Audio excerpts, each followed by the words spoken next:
ExamPrep.School. Oklahoma Bail Bondsman Insurance License Practice Exam Questions. Exam Code Bail Bondsman Insurance License. There are 4 practice exams in this series.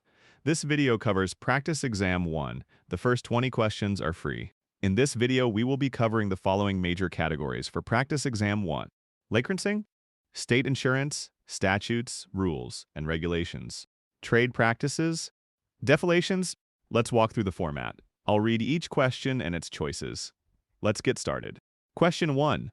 Under Oklahoma statutes governing bail bond licensure, what is the minimum age an individual must have reached to submit an application for a bail bondsman license? A. 18 years of age. B. 17 years of age. C. 19 years of age. D. 21 years of age. A countdown circle appears in the top right. Once it completes, the answer is revealed. You can pause at any time if you'd like longer to think. If you'd like additional practice covering more topics, see the description for our book.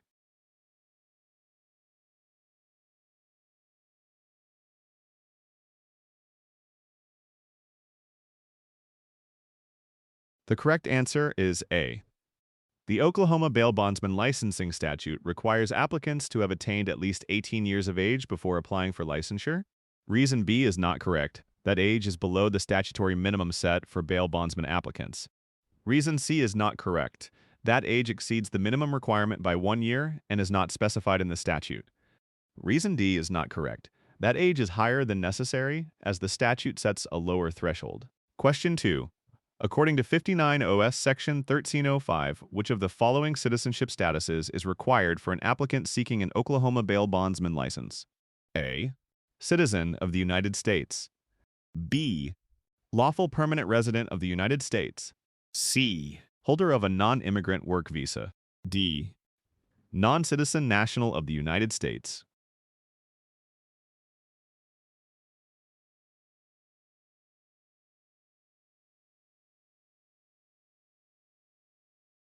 The correct answer is A. Section 1305 specifies that only individuals who are citizens of the United States are eligible to obtain a bail bondsman license in Oklahoma. Reason B is not correct. Lawful permanent residents are excluded by the statute's requirement for full U.S. citizenship. Reason C is not correct. Non-immigrant work visas do not confer the citizenship status required by the statute. Reason D is not correct. Non-citizen nationals do not satisfy the statute's explicit requirement for U.S. citizenship. Question 3. What is the minimum period of bona fide Oklahoma residency most applicants must satisfy before applying for an Oklahoma bail bondsman license? A. 6 months. B. 9 months. C. 1 year. D. 2 years.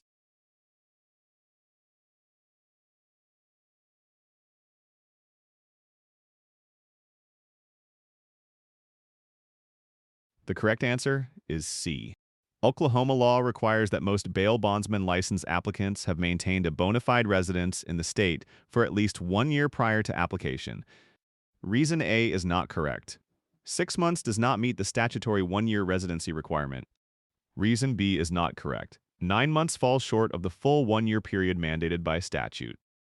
Reason D is not correct. 2 years exceed the minimum period. The statute specifies 1 year. Question 4. An individual applies for an Oklahoma bail bond license and submits the required letter of intent to actively engage in the bail bond business upon licensure.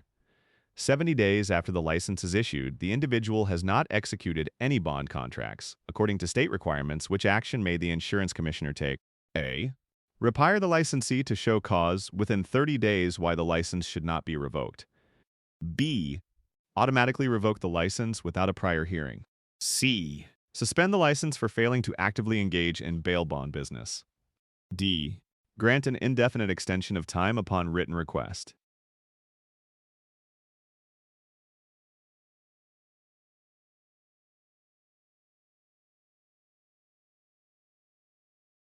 The correct answer is C. This option is correct because the commissioner has authority to suspend a bail bond license when the licensee fails to actively engage in business within 60 days of licensure, as mandated by state statute. Reason A is not correct. Requiring a show cause hearing is not the prescribed remedy. Suspension is the statutorily authorized action. Reason B is not correct. Automatic revocation without hearing exceeds the commissioner's authority, suspension is required first. Reason D is not correct. No provision exists for an indefinite extension. Only a limited extension may be granted prior to expiration. Question 5. Which of the following satisfies the minimum pre-licensing education requirement before eligibility for the bail bondsman licensing examination? A. 14 clock hours of approved pre-licensing education. B. 16 clock hours of approved pre-licensing education. C.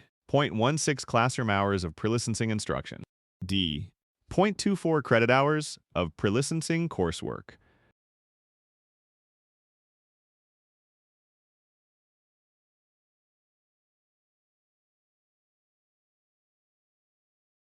The correct answer is B. The correct answer is 16 clock hours of approved pre-licensing education because state regulations specify this exact requirement before examination eligibility. Reason A is not correct. The total of 14 clock hours is below the regulatory minimum and thus does not meet the requirement. Reason C is not correct. Using classroom hours instead of clock hours misstates the unit of credit required by the regulations. Reason D is not correct. Requiring 24 credit hours greatly exceeds the mandated number and credit type specified by the state. Question 6. According to state licensing requirements, the required pre-licensing education for a bail bondsman must include instruction in which of the following topic areas? A. Risk management methodologies and corporate finance principles. B. Duties, responsibilities, and applicable bail laws and regulations. C. General criminal evidence and courtroom procedures. D. Client counseling techniques and negotiation skills.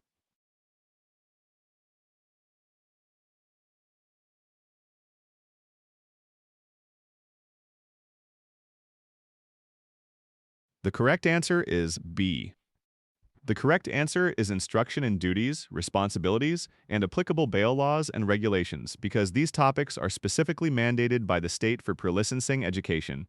Reason A is not correct. Risk management and finance fall outside the core regulatory topics required for bail bondsman pre-licensing education. Reason C is not correct. Criminal evidence and courtroom procedures are not among the specifically mandated topic areas for pre-licensing instruction. Reason D is not correct. Client counseling and negotiation skills are useful, but are not the regulatory focus of the required curriculum. Question 7. A pre-licensing education provider submitted its revised bail bondsman course materials to the insurance commissioner 28 days before the scheduled course start date. The commissioner has not yet responded, and the class is set to begin in 2 days. According to state regulations governing commissioner approval of bail bondsman education courses, what is the status of the course materials? A. They are automatically approved by operation of law 28 days after submission. B. The provider may commence the course after 14 days if no denial is received. C. The provider must wait for explicit written approval regardless of the elapsed time. D. Approval remains pending until 30 days after submission, at which point materials are deemed approved if no action is taken.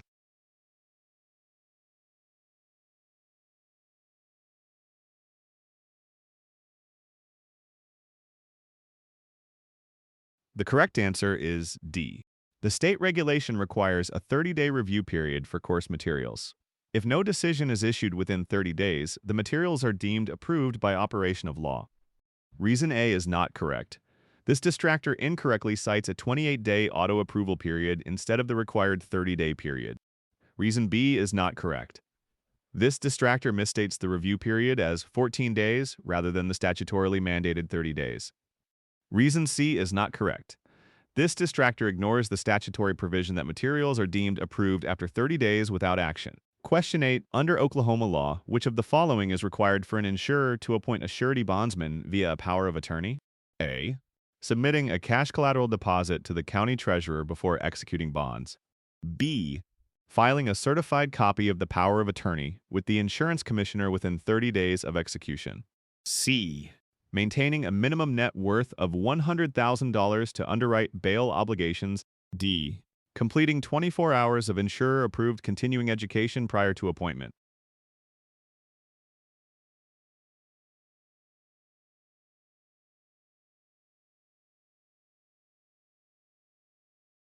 The correct answer is B. The correct answer is that a certified copy of the power of attorney must be filed with the insurance commissioner within 30 days of execution. This filing ensures regulatory oversight of the surety bondsman's authority to execute bail bonds on behalf of the insurer. Reason A is not correct. Submitting a cash collateral deposit to a county treasurer is not a statutory requirement for appointing a surety bondsman by power of attorney. Reason C is not correct. A net worth requirement pertains to financial qualifications of a bondsman, but is not part of the power of attorney appointment procedure. Reason D is not correct. Continuing education relates to license maintenance, not to the procedural step of appointment by power of attorney. Question 9. Which residency requirement must an applicant satisfy to qualify for a cash bail bondsman license in Oklahoma? A. Establish domicile in the county where the license is issued for 12 months before application. B.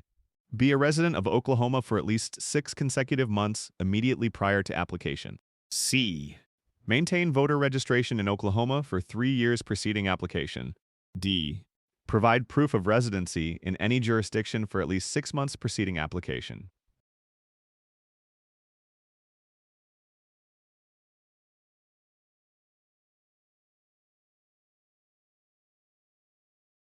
The correct answer is B. The correct answer is that applicants must have been residents of Oklahoma for at least 6 consecutive months immediately prior to submitting their license application, as stipulated by state licensing statutes. Reason A is not correct. A 12-month county-specific domicile requirement applies to certain other professions, not to cash bail bondsman licensure. Reason C is not correct. There is no 3-year voter registration residency requirement for a cash bail bondsman license. Reason D is not correct. Residency in any jurisdiction does not satisfy the state's specific requirement of Oklahoma residency. Question 10. Alicia has been licensed as a bail bond agent in Texas for 3 years and moved to Oklahoma 18 months ago, at which time she obtained an Oklahoma limited surety bail bond license. She now applies for a professional bail bondsman license in Oklahoma. Based on state licensure requirements, what must Alicia do to become eligible for the professional license? A. Qualify immediately based on her 3 years of out-of-state bail bond agent experience. B. Qualify because her combined out-of-state and Oklahoma licensure exceeds 2 years. C. Complete an additional 10 hours of Oklahoma-specific pre-licensing education. D. Wait an additional 6 months until she has held an Oklahoma license for 2 full years.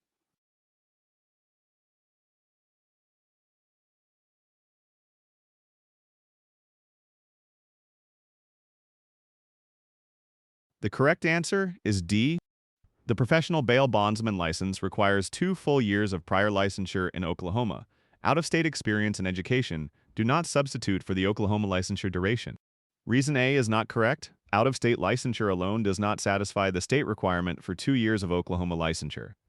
Reason B is not correct. Only time licensed in Oklahoma counts toward the 2-year licensure requirement, not combined totals. Reason C is not correct. Additional pre-licensing education does not replace the requirement for 2 years of actual Oklahoma licensure. Question 11. Under Oklahoma law, a bail bondsman's license expires biennially on which of the following dates? A. The last day of the bondsman's birth month in the 2nd year of the license term. B. The last day of the calendar month in which the license was originally issued. C. The first day of the bondsman's birth month following 2 years of licensure. D. The last business day of the birth month 2 years after initial issuance.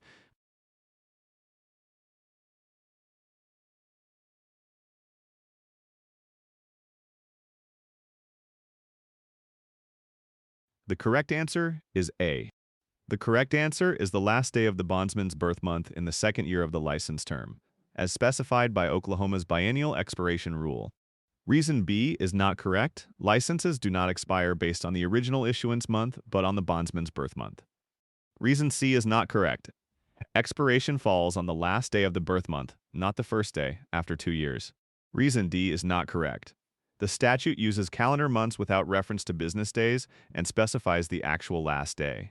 Question 12, according to Oklahoma regulations, what is the renewal fee difference between an ordinary bail bond agent license and a multi-county bail bond agent license? A. $250. B. $275. C. $300. D. $325.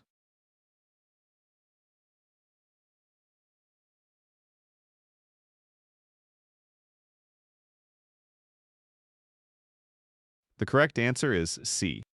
The correct answer is $300, which is the statutory difference between the ordinary agent renewal fee and the multi-county agent renewal fee in Oklahoma. Reason A is not correct. This amount underestimates the statutory multi-county surcharge compared to the ordinary fee. Reason B is not correct. This figure does not match the fee schedule difference established by regulation. Reason D is not correct. This amount overstates the fee difference specified in the statute. Question 13. Which section of the Oklahoma statutes grants the insurance commissioner the authority to administer the Oklahoma Bail Bond Act? A. 36 OS Section 6210.1. B. 36 OS Section 6201.2. C. 36 OS Section 6230.3. D. 37 OS Section 6210.1.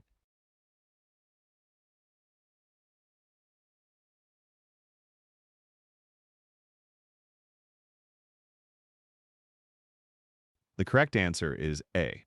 The correct answer is 36 OS Section 6210.1, which specifically empowers the Commissioner to administer the Oklahoma Bail Bond Act. Reason B is not correct. That section pertains to industrial insurance and does not address bail bond administration. Reason C is not correct. That provision governs title insurance rather than bail bond regulatory authority. Reason D is not correct. Title 37 covers public safety matters, not the regulation of bail bonds by the Insurance Commissioner. Question 14. Under the Oklahoma Bail Bond Act, which of the following areas falls within the Commissioner's explicit rulemaking authority? A. Specification of approved bond forms and procedures. B. Determination of bail amounts for criminal offenses. C. Appointment of judicial hearing panels. D. Regulation of court dockets for defendant appearances.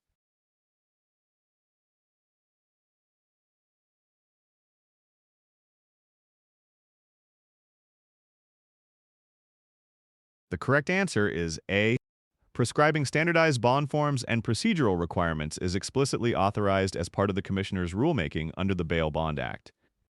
Reason B is not correct.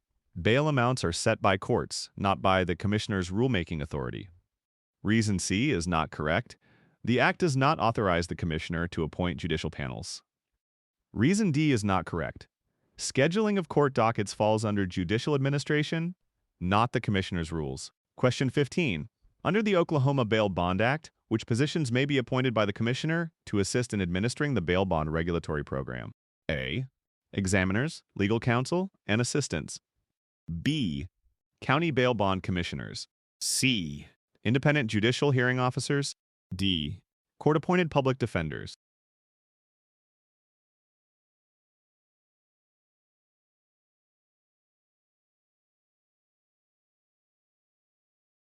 The correct answer is A. The Act specifically authorizes the Commissioner to employ examiners, counsel, and assistants to carry out regulatory and enforcement duties. Reason B is not correct. No statutory provision authorizes county bail bond commissioners. Reason C is not correct.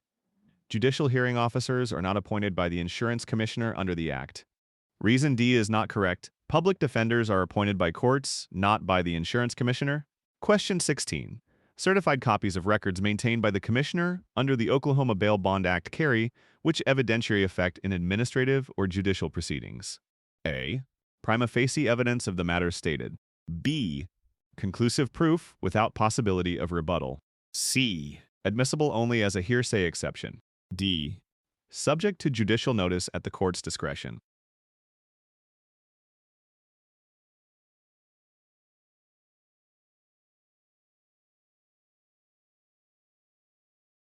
The correct answer is A. Certified Commissioner records are given prima facie evidentiary weight, meaning they are assumed correct unless rebutted by contrary evidence. Reason B is not correct. They are not deemed conclusive. They can be challenged with contrary proof. Reason C is not correct. Their admissibility goes beyond a hearsay exception. They are presumed correct. Reason D is not correct. They are automatically afforded prima facie status, not merely subject to judicial notice. Question 17. How are investigative files and reports of the Insurance Commissioner concerning bail bond licensees classified under Oklahoma law? A. Confidential and exempt from public disclosure. B. Open public records accessible by any person. C. Protected by attorney-client privilege. D. Treated as non-binding administrative guidance.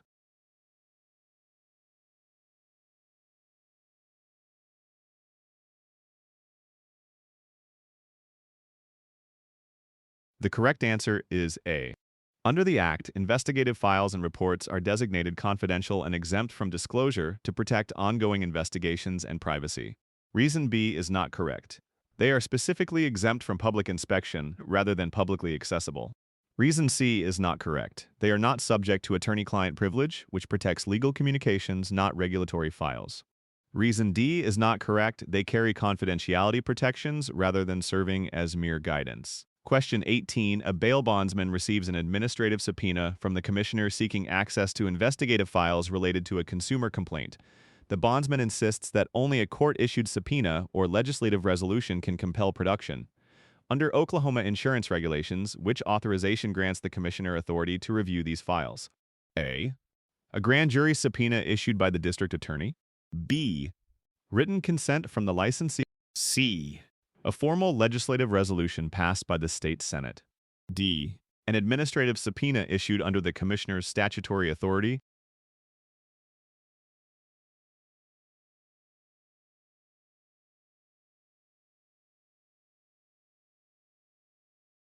The correct answer is D. This option is correct because the insurance code explicitly empowers the commissioner to issue administrative subpoenas to inspect licensee records without needing a court order or legislative resolution. Reason A is not correct. A grand jury subpoena is a judicial instrument and not the commissioner's own administrative tool for inspecting licensee files. Reason B is not correct. Licensee consent is voluntary and not a requisite authorization for the commissioner's inspection powers.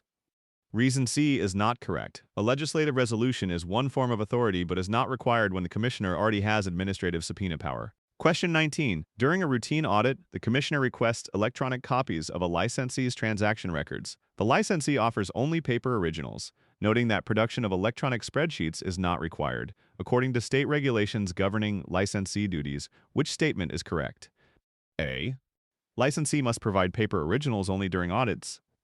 B. Licensee must obtain a court order before providing electronic records.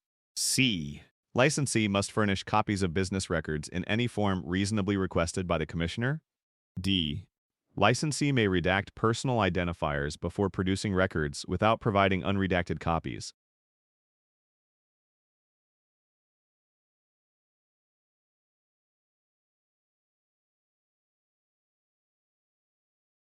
The correct answer is C.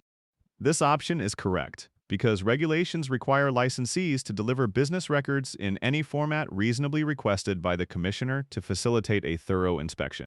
Reason A is not correct. The regulation permits formats beyond paper originals, so restricting to paper only is incorrect. Reason B is not correct. No court order is necessary when the commissioner requests records under his statutory inspection authority. Reason D is not correct. Licensees cannot unilaterally redact records. The commissioner may require full access to unredacted information. Question 20. A commissioner's investigator arrives unannounced at a bail agency's office at 7:30 p.m. outside ordinary business hours. The investigator seeks to inspect the agency's compliance records on the spot. Under Oklahoma insurance statutes, which action is permitted? A. Investigator may immediately inspect records regardless of time. B. Investigator may inspect records at any time with only prior written notice. C. Investigator must schedule the inspection during ordinary business hours. D. Investigator may inspect records only with a court order if outside business hours.